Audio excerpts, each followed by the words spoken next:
Hello and welcome to Sport Tonight. I'm Cynthia Omawogbe in Lagos.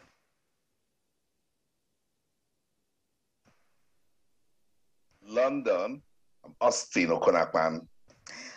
Austin, well, it's great to be here. Of course, it's going to be a wonderful show tonight simply because of what happened to the Flying Eagles of Nigeria. You wanted them to score goals, and of course, they gave you. You complained that they were ordinary, they were not creating chances. And of course, they had 20 shots and 6 on target, and out of the 6 on target, 4 went in. So how remarkable are they? Saving the best for last, you would say. Yes, Cecilia, that's what it is. It means they watch this show. They listened to me. I was the guy who was saying to them, no pressure at the start of the competition. And when they didn't deliver, I said it also. Now, in today's final game of the competition for them, they needed to make a statement. And that was what I wanted against Gambia. Remember, I said it. They made a statement. They were compact. They were coordinated. They didn't make those sort of mistakes we saw against the Gambians. And brilliant goals they scored. They showed us those raw skills I was yearning for. I wanted them to show passion. I wanted them to show quality. And we saw it today. 4 goals against Tunisia. That's a fantastic way to get out of the competition and start getting ready for Indonesia. Obviously, it's not going to be all about the Flying Eagles we'll be talking about today on the show. We'll be talking about the Basketball African League simply because it's starting tomorrow. And of course, Koro Falcons representing Nigeria after, Rivers Hoopers representing Nigeria in the first edition. But second, they couldn't go. Politics happened. But this time around, Queen Mose will be joining us on the show live from Kigali, where she's covering the game. Live from Dakar in Senegal, where she's covering the game. Tell us more what's currently going on in Dakar in Senegal. Also, we'll touch down on what's happening to Cristiano Ronaldo in the league. He has gone to Saudi Arabia. You think that league is easy? It's not so easy. You watch some of the highlights on the show today. And of course, we'll talk about the English Premier League this weekend. Games coming up. Southampton against Manchester United. After that 7-0, well, we'll see what's going to happen this weekend. There's so much to talk about on the show tonight, Austin. So much to talk about. Definitely the English Premier League has got us pumped up right here in the United Kingdom. What a season we're having already. I think about 13 more games to go. And before someone will say that those games don't matter or it's almost to the end. No, with 5 games to go, we see drama. 3 games to go, we see more drama. So for Manchester United, they must find a way to put that embarrassing unacceptable loss to Liverpool and see how they can get their season back on track. For Arsenal, they must find a way to keep winning. Otherwise, if you sleep, Manchester City, they'll come knocking. For Liverpool, can they sustain the momentum? When you thrash Manchester United 7 in the league, your next game is expected to go on, and keep it going. So, Cecilia, I cannot wait for us to talk about the English Premier League tonight on the show. Yeah, definitely. And of course, Vincent is right here in the studio. He will be joining us on the program. Vincent, how you doing? I'm fine. Good evening. Nice to match, your dress. Okay, dress and don't go there again. It matches in microphone too, It's good to be back here. And how are you doing? Happy weekend. Happy weekend to you. Okay, let's get started. Of course, we're starting with the Flying Eagles of Nigeria simply because of their performance. This early 3 p.m. This evening, yes, because that performance, you look at it and you're asking yourself, where was this when they started? They should have started like this, but hey, they didn't get to the finals, but their 3rd place match, they gave us a game, what we wanted to see. And of course, we saw how fantastic they are, that they can actually score goals, they can create chances, and of course, they can win games convincingly. We talked about Tunisia and of course, Gambia, who knows how to score 5 goals. Both will be meeting in the finals, but then the Flying Eagles of Nigeria flew past Tunisia. They had goals in their legs, and they gave it all. A wonderful reason that for at least we were able to score, save the best for the last, or the last for the best. I know Austin was angry, like probably we would have scored these goals if we had scored these goals probably earlier on, we won't be where we are. But then a good result that for there. At least the 3 times we faced Tunisia in 1981, 1985, and now we've defeated them all through the 3 times that we defeated them at the unders level. And for some of us, it might be a bad result because of we haven't when it comes to the under level under competitions where I think we are joined the most wins of the competition on the African 7. So and not winning this one or not winning the final is something so-called short of expectation. I remember asking Yemi the other time that what's really happened since 2016 or 2015 up to now. There's been a demise as regards we winning this Unders trophy as compared to the previous years. Something that probably have to look at and dissect or dichotomize and look at things differently. But at least a good result. We won the game. At least we're top place and we're qualified for the World Cup coming up later on in the year. So that's what it is. Good results. The chemistry is on. The emotions are high again. At least we're not going there without a fight. So basically, that's what it is. Yeah. Also, what does it feel like having the Flying Eagles actually bouncing back? I know when you were watching that game, you were pumped up because you were seeing all the things you complain about. Seeing them, it's like they listen to you and they wanted to give you something to smile about so that you tell, okay, these guys are not just ordinary. They can actually score goals and play good football when they want to. You know, I'm all about the grassroots. I'm all about development. I'm the guy who don't want people to put pressure on them when they are still young. But they didn't do some of the things that I wanted to see, particularly that they got into Egypt with the momentum from the Wafu B, you know. But today against Tunisia, they had one mission in mind, and the mission was we're not going to leave this competition without being on the podium. They needed that third place victory. And look, everything worked for them. Muhammad, that will miss 10 chances, got one chance today. That's it right there. Goal poacher move. And he scored, you know. And then one guy that I thought has got good talent, I wanted to see more from him, that it will be disappointed he leaves this, you know, this competition without a goal. Ahmed Abdullahi got the second goal. And then right into the start of the second half, they got it pumped up. Jude Sunday scored a terrific goal, you know, and went on to score another one to secure his brace. That's the Flying Eagles I wanted to see. That's the sort of team that will make everyone get scared of you when they want to play you.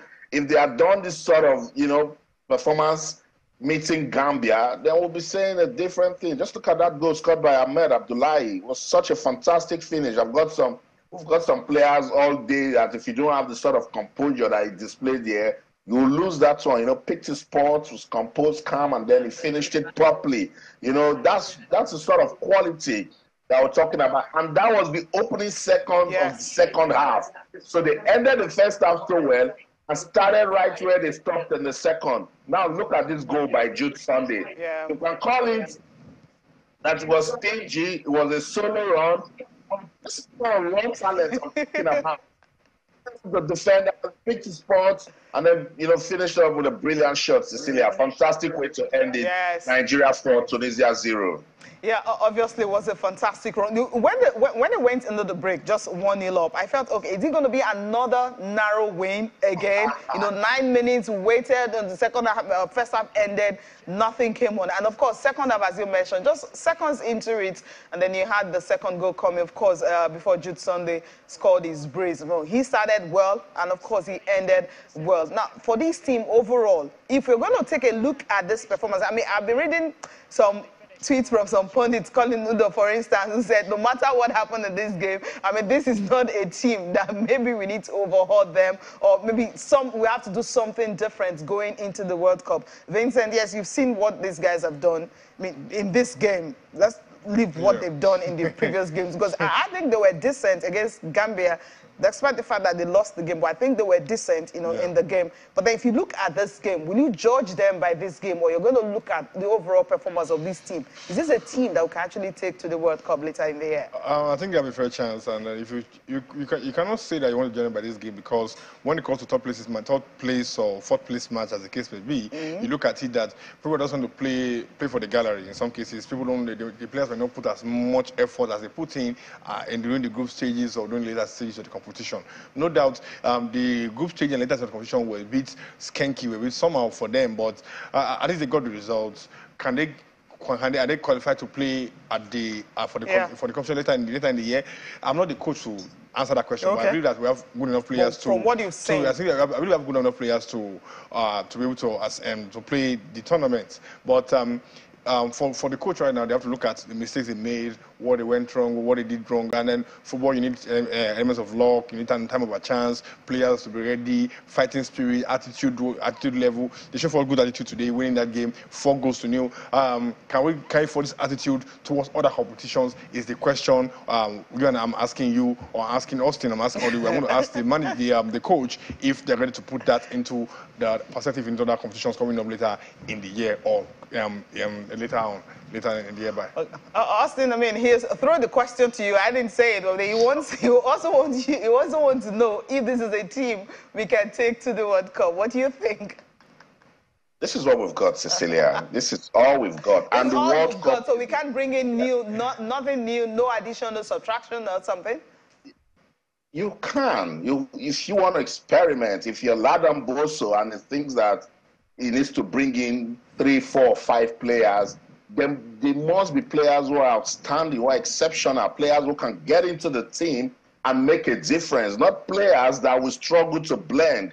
Don't forget, they're still under the age of 20. They're still learning, and they get better game after game. This is the sort of game, for instance, that I've been yearning for. If they had been playing like this from the opening game against Senegal, my analysis on that of Segun Vincent will be different. But because we didn't see this sort of performance, that's why Colin Udok can say, look, whatever happens today, we don't have a team. But this is the sort of team that can just, say to themselves that all they need is a mental switch, and then they can give you a fantastic display.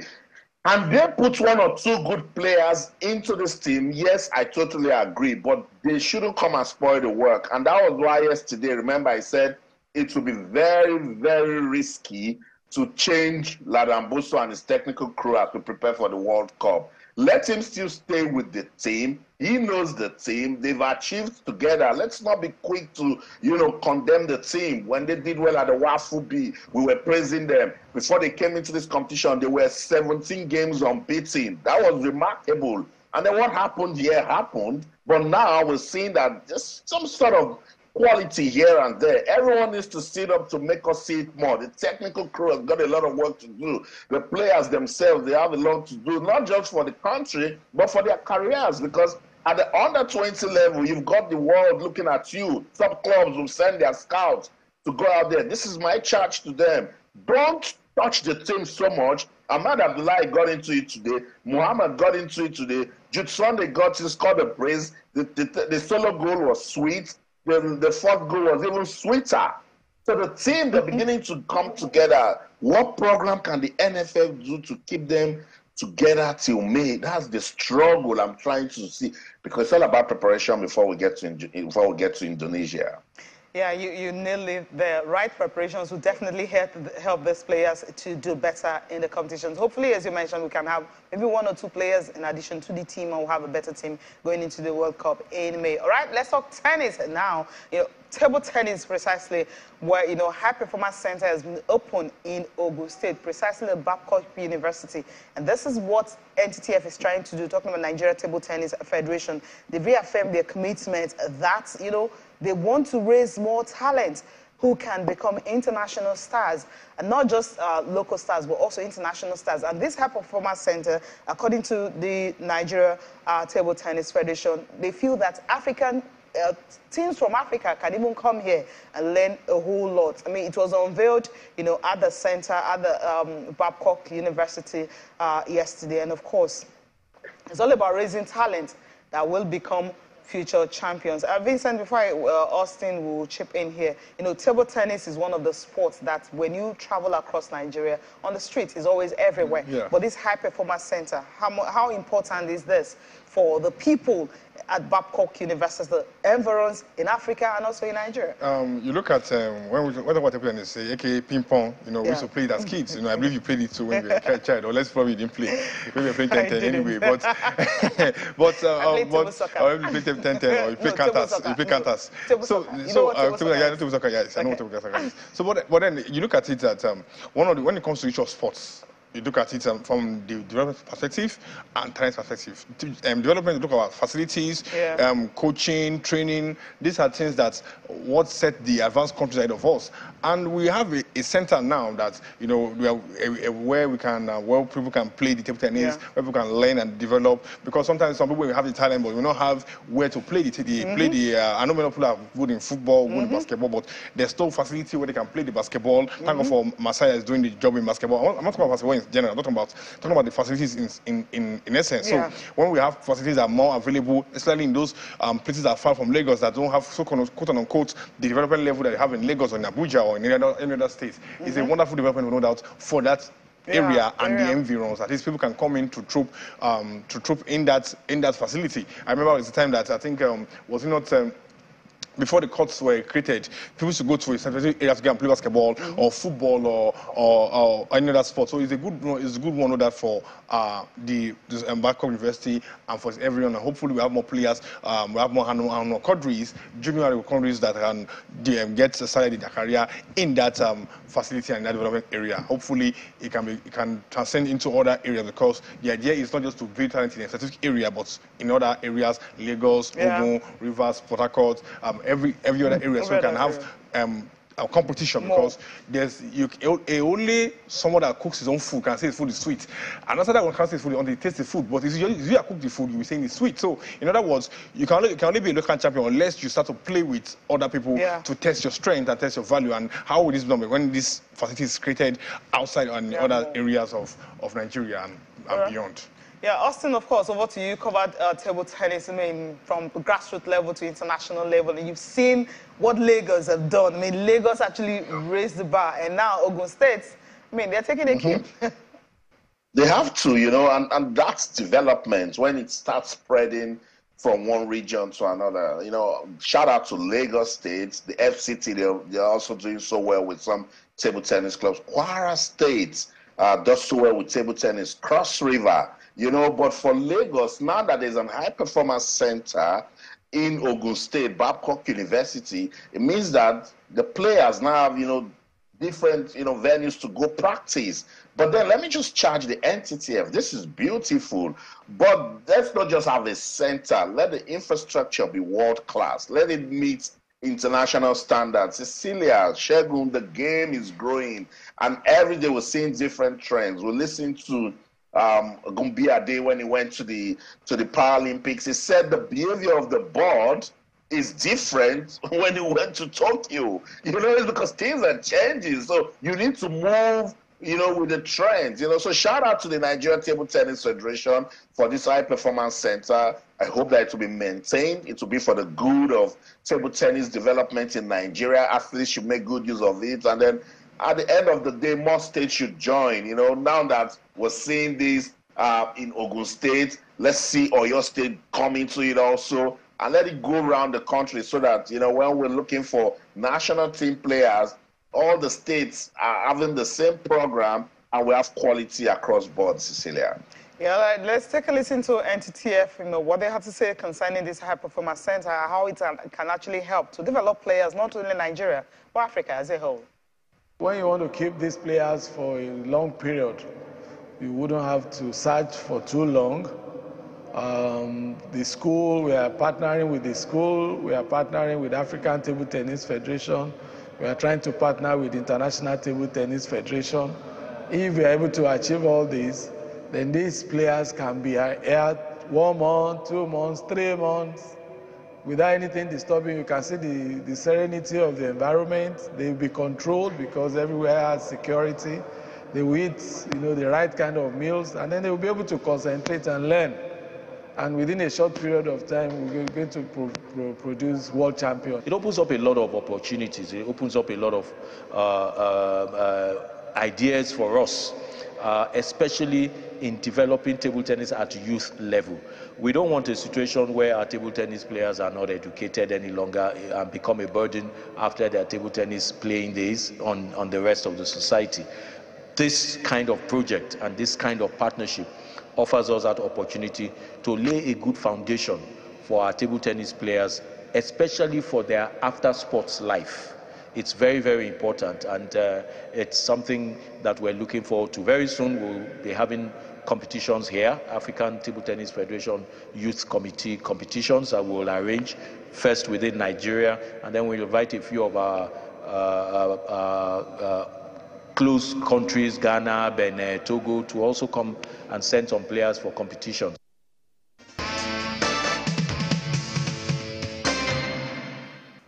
Welcome back. Time to talk basketball now. And of course, Queen Mosef, she's standing by in Dakar, where the Sahara Conference edition is actually taking place, talking about the Basketball Africa League. Quora Falcons representing Nigeria in that competition. Yes, we're having it now, the Nile Conference in Cairo, the Sahara Conference in Dakar, and of course the playoffs and the finals will be in Kigali, Rwanda. Yeah, that's what I mentioned earlier because I can't wait for Quora Falcons to get there. But we don't know if they're going to get there. Queen, how are you doing? Good evening.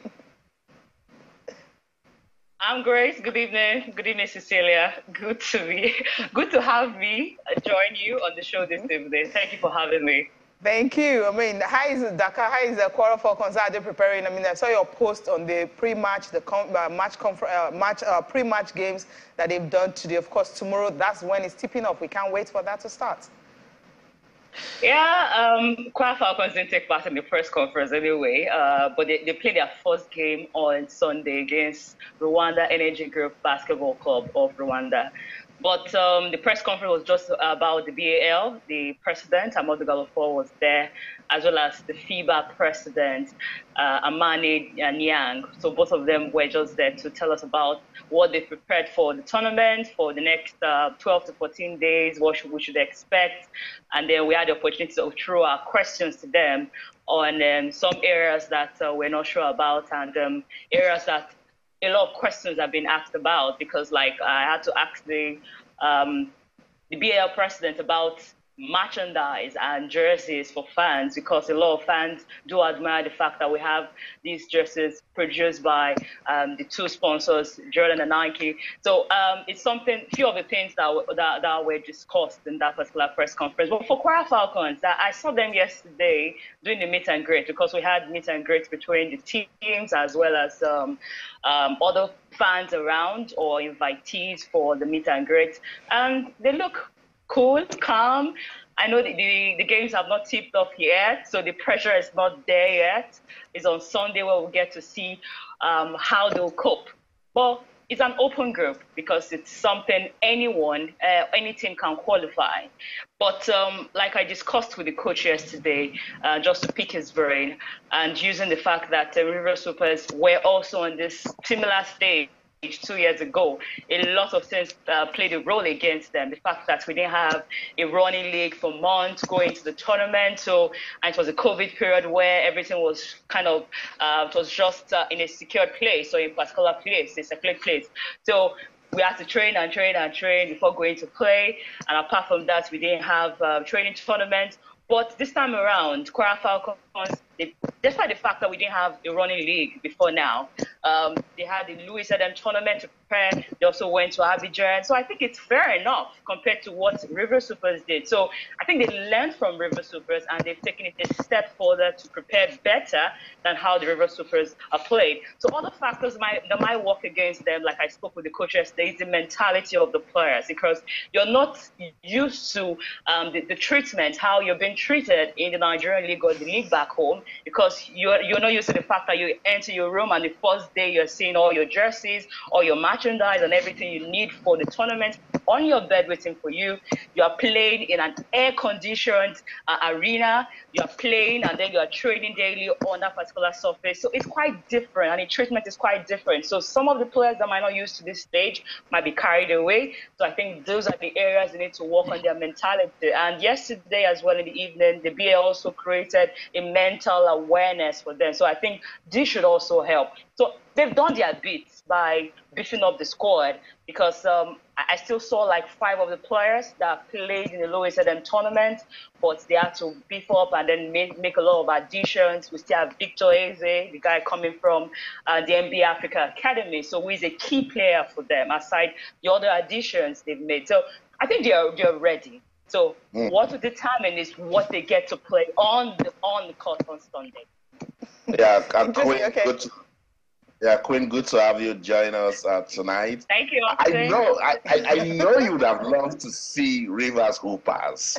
Yeah, you would have. Yeah, definitely. Okay, I know you would have loved to, but we've got Quara Falcons. Do you think Nigeria has got a competitive representative at the BAL?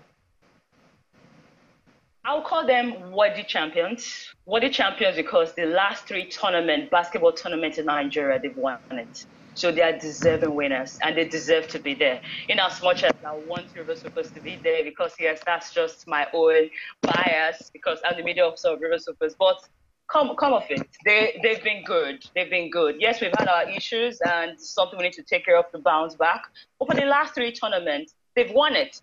Looking back at November, they won the there's a tournament they won, Bullet tournament. After winning that a week later, they won the MBBF Final 8. Then in February, they won the Louis Adam tournament. So what else do you want them to win again to prove a point that they are worthy champions or worthy representatives of Nigeria? So it's now to go out there and compete with the best from the rest of Africa, because it's a different ball game. The competition is now very steep. Compared to what we saw in season 1 and season 2, every team is beefing up strong. They are going out there to go hard. Even Petro de Luanda of Angola, who finished second as final last year, they've now added Atamajok. Atamajok won the best defender of last season, and they've also brought in the Ivorian, Diabate, which is a very crucial addition for them. Right now, a lot of people are beginning to tip Petro de Luanda as the favorite for the tournament because of the additions they've made. So these are the kind of players and the kind of teams you're going to play against, not the familiar faces you know in Nigeria. So it's going to be a different ball game. So, but can you stand it?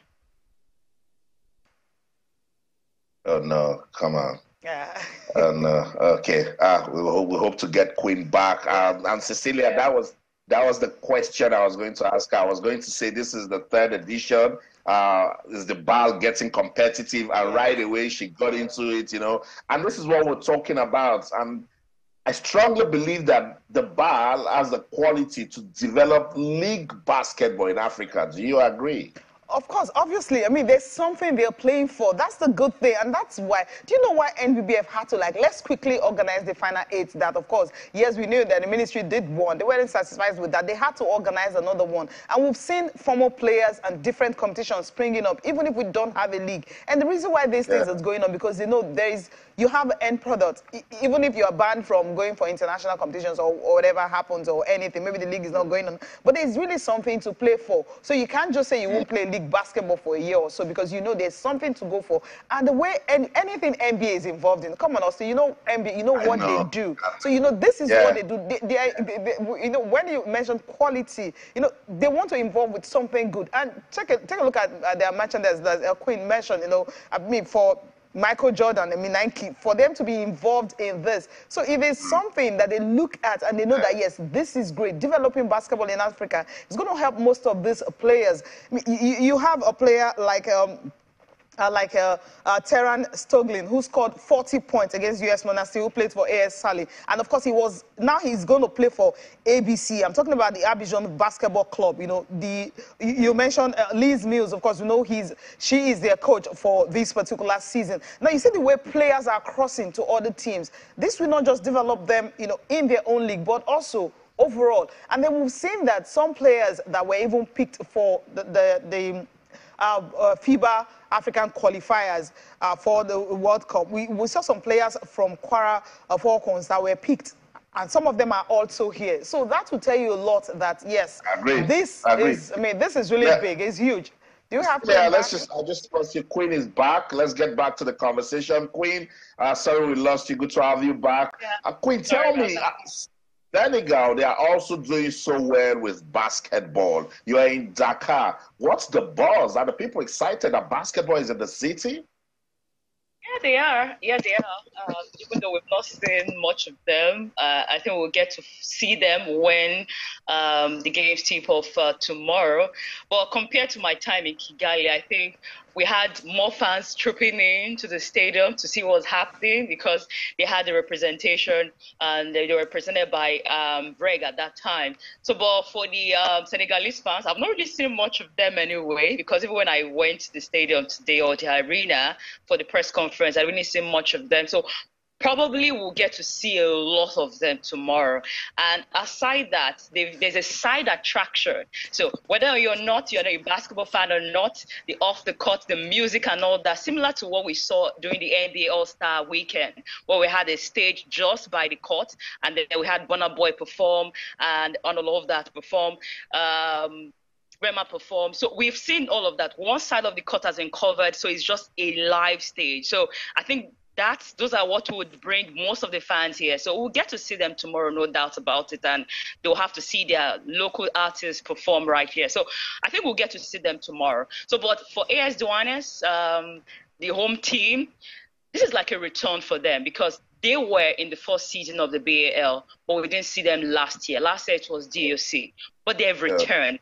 And now they are coming back stronger. Just like Cecilia mentioned, they've beefed up. Terragan Stockley, they've beefed up. Crawford, they've beefed. These are players that played for the likes of AS Saleh, Slack, and they are top scorers. So, but it's not just about being the top scorers. Can you play like a team and then deliver? Because a tree cannot make a forest. Yes, you can have scorers, but you also have to defend because it's defense that wins you championship, not scoring all the points. Because you can score and then your opponents outscore you. So, but I think it's going to be an interesting one.